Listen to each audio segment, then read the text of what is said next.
ఈ వారం big boss house నుండి ఎవరు ఎలిమినేట్ అవ్వట్లేదు. ఈ వీక్ లో ఎలాంటి ఎలిమినేషన్ కూడా లేదు. ఎందుకు అనేది కూడా మీకు ఫుల్ క్లారిటీ ఇస్తాను. అండ్ ఇక బిగ్ బాస్ హౌస్ నుండి ఎలిమినేషన్ అనేది ఓటింగ్స్ ప్రకారం కనుక జరిగి ఉంటే ఖచ్చితంగా చివరి రౌండ్ లో మనకు యష్మి అండ్ పృథ్వీరాజ్ ఖచ్చితంగా ఉండేవారు. బట్ ఇక్కడ ఓటింగ్స్ ప్రకారం కాకుండా టాప్ కంటెస్టెంట్స్ ని ఎలిమినేషన్ చివరి రౌండ్ లో ఉంచడం అయితే జరిగింది.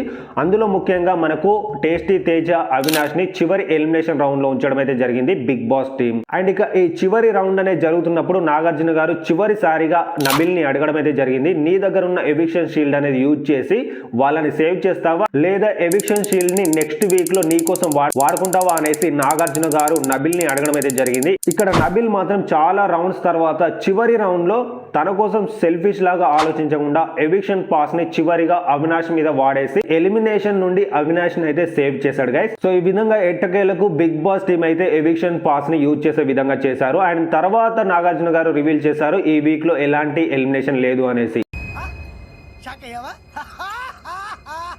సో ఇది గైస్ ఇప్పటి వరకు ఉన్న అప్డేట్స్ వచ్చేసి. ఈ వీడియోపై మీరేమనుకుంటున్నారు అనేది మీ ఒపీనియన్ అనేది కింద కమెంట్ చేయండి. అండ్ అదే విధంగా నెక్స్ట్ మంచి వీడియోతో మీ ముందుకైతే వస్తాను guys. Thank you guys, thanks for watching this video.